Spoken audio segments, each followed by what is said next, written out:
Nous sommes aujourd'hui à Paris, dans les locaux de Transparency International France, une ONG qui agit depuis de nombreuses années contre la corruption. Et notre entretien se déroulera avec Lorraine Bounot, qui en est la déléguée générale.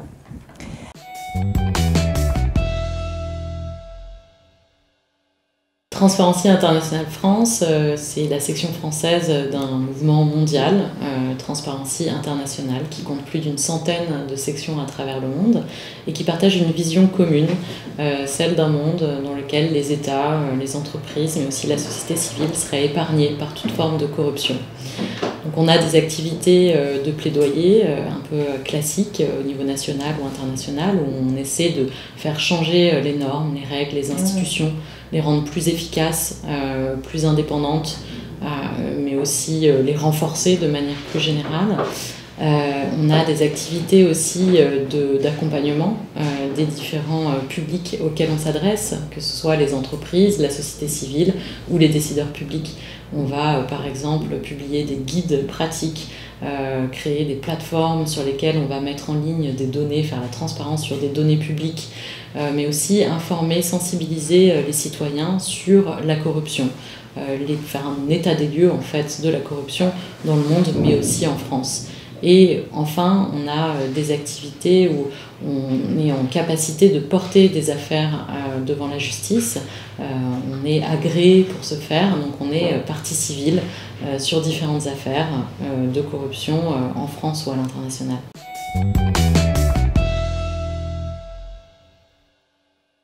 Nous, on a décidé, on a fait le choix à Transparency d'adopter une définition commune à tout le mouvement et qui prévoit, pour nous, la corruption, c'est l'abus d'un pouvoir reçu en délégation à des fins privées.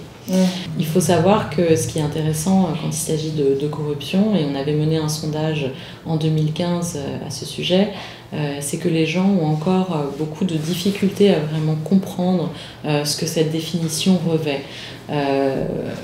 Et on ne peut pas tout simplement leur donner un code pénal et leur dire bon bah voilà ce qu'est la corruption, parce que eux dans leur quotidien ils le vivent de manière très différente aussi.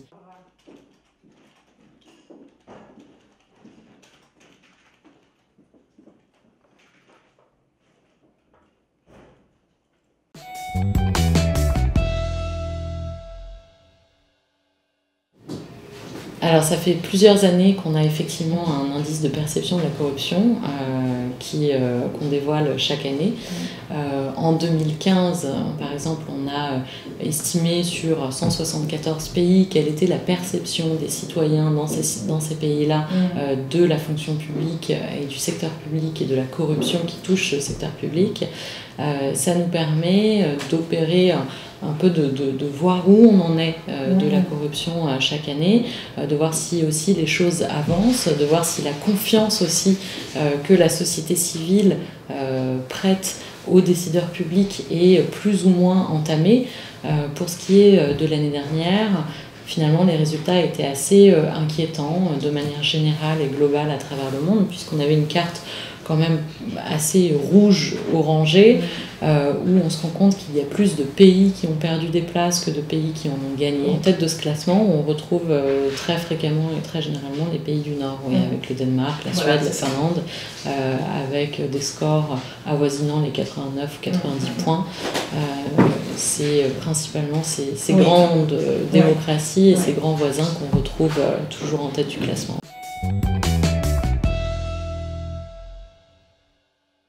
Ce qui nous distingue entre Anticorps et Transparency, alors on est souvent amené à se prononcer sur des sujets de transparence de la vie publique et sur lesquels on partage beaucoup de positionnements, donc c'est toujours des acteurs intéressants avec lesquels travailler. Eux ont peut-être un ancrage local plus important, tandis que nous, on fait partie d'un mouvement mondial d'organisations qui luttent contre la corruption. Donc, comme je disais, une centaine de chapitres, ou de sections à travers le monde, un secrétariat international à Berlin, et ce qui nous permet de bénéficier de l'expertise et de l'expérience des uns et des autres.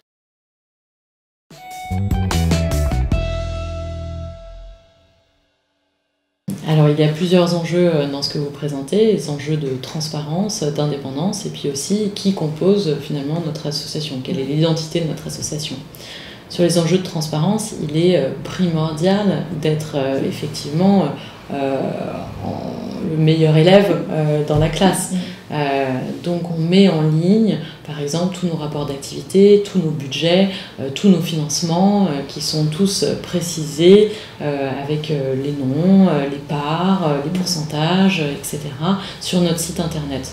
On met non seulement en ligne tout cela, mais aussi les déclarations d'intérêt des membres qui nous composent, et aussi en termes de transparence du lobbying, puisque Transparency France est amené à faire du plaidoyer, donc du lobbying, donc rencontrer des décideurs publics. On met en ligne l'agenda de nos rencontres, donc qui on rencontre, dans quel cadre et à quel sujet.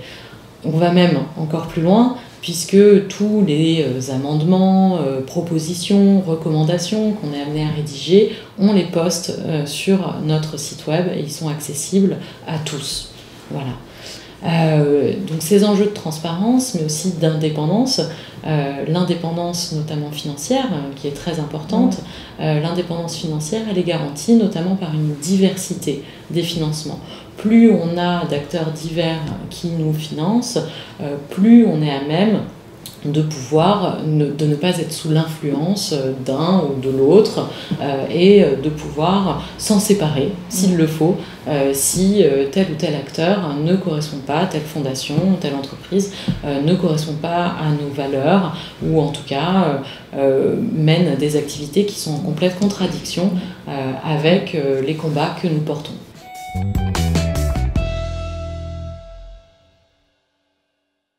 Il existe plusieurs instruments permettant de lutter contre la corruption, parmi lesquels la Convention OCDE, bien sûr, la loi du 6 décembre 2013 sur la lutte contre la fraude fiscale et la grande délinquance économique et financière, la loi Sapin II du 9 décembre 2016 relative à la transparence, à la lutte contre la corruption et la modernisation de la vie économique. Que pensez-vous de certains de ces différents dispositifs ou est-ce qu'éventuellement vous auriez d'autres propositions à formuler ?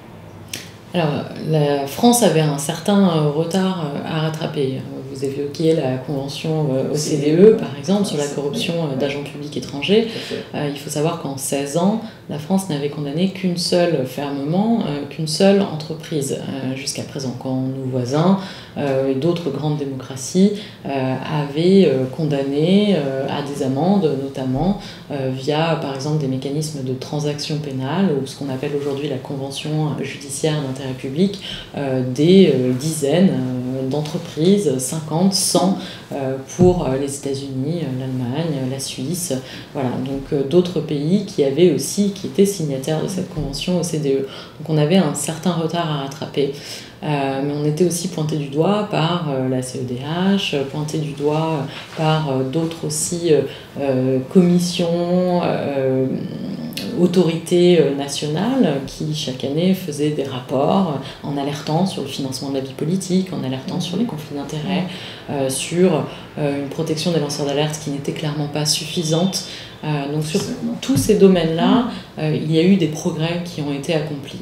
Vous évoquiez les grandes lois de 2013 sur la transparence de la vie publique, mais aussi sur la grande délinquance économique et financière et la fraude fiscale.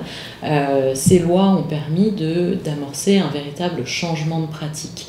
On a aujourd'hui la création de la Haute Autorité pour la transparence de la vie publique.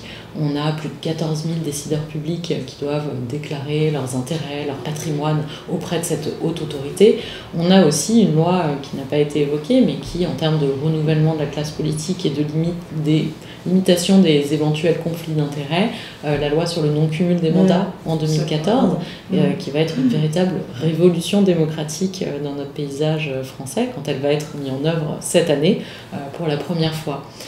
Et enfin, la loi Sapin II, donc la loi de décembre 2016, qui est une des dernières grandes lois adoptées ces dernières années, qui prévoit justement de faire en sorte que la France puisse rattraper son retard sur la convention OCDE en introduisant donc cette convention judiciaire d'intérêt public, rattraper son retard en termes de protection des lanceurs d'alerte, avec une première définition qui est une des plus ouvertes au monde, en réalité, puisqu'elle couvre, c'est la définition qui est reprise du Conseil de l'Europe, des préconisations du Conseil de l'Europe de 2014, et elle prévoit de protéger tous ceux qui agissent pour l'intérêt général, quand il y a menace ou préjudice grave à l'intérêt général. Donc non seulement les violations de crimes ou de délits, mais aussi ça va plus loin, puisqu'on prévoit d'anticiper potentiellement s'il y a quelque chose qui n'est pas encore couvert par la loi, qui n'est pas encore interdit par la loi, mais qui relève d'une menace ou d'un préjudice grave pour l'intérêt général, la personne serait protégée. Donc oui, plusieurs règles, plusieurs institutions qui ont été créées, des choses qui vont véritablement dans le bon sens, des changements de pratiques qu'on peut voir à l'œuvre et qui accompagnent, il me semble, un changement de culture.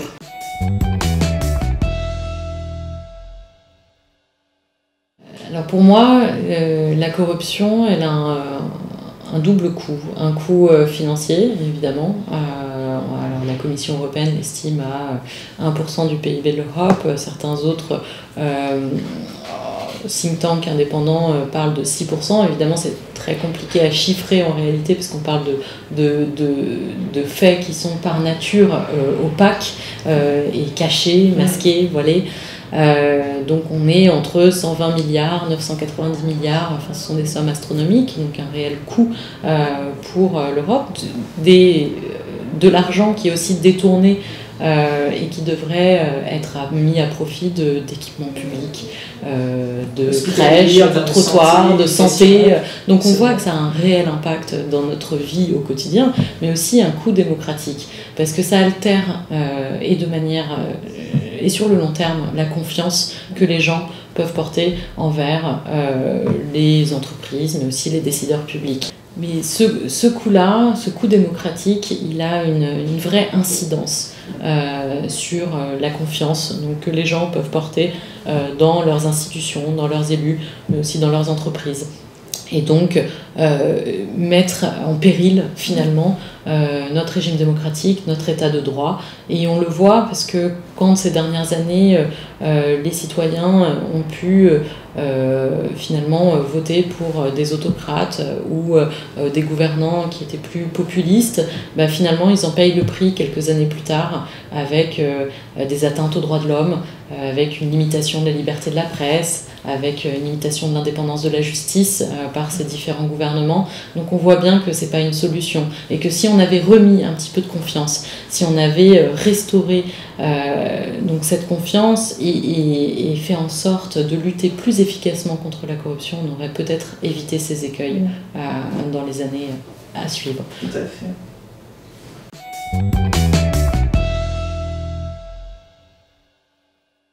Un des projets dont on est particulièrement fier à Transparency, c'est notre CAJAC, donc le Centre d'assistance juridique et d'action citoyenne. C'est un centre qu'on a créé en 2014 à titre expérimental, et l'idée c'était de pouvoir recueillir les signalements des témoins et victimes de la corruption, mais aussi des lanceurs d'alerte. Qui se trouvaient particulièrement démunis dans les affaires finalement dont ils étaient témoins ou dont ils étaient victimes, qui avaient une réelle incidence dans leur quotidien. Et donc on a créé ce centre à l'appui de juristes, d'avocats bénévoles, mais aussi d'anciens magistrats qui nous aident, qui se réunissent 2 fois par mois pour étudier les différents signalements qui nous parviennent.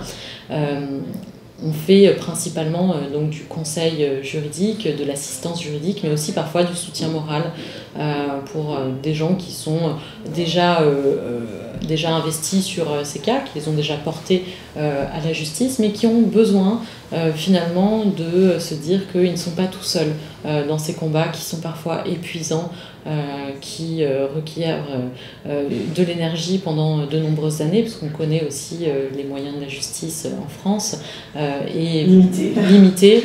les ressources limitées et aussi du coup la lenteur de la justice en conséquence. On parlait en 2005, alors même si les choses s'améliorent un petit peu, en 2005 il fallait 7 ans pour pouvoir instruire un dossier, aujourd'hui on est plus sur 5,6 années, donc les choses s'améliorent un petit peu avec le PNF, le parquet national financier aussi, où on voit que ça permet de désembourber et d'accélérer l'arrivée d'affaires devant les tribunaux, mais c'est pas encore suffisant. Et donc ces gens-là sont seuls, démunis, face à de grandes machines parfois, et contre lesquelles ils se battent. Voilà, donc avec ce centre d'assistance juridique et d'action citoyenne, on essaie de les aider et de les soutenir au quotidien dans leur combat.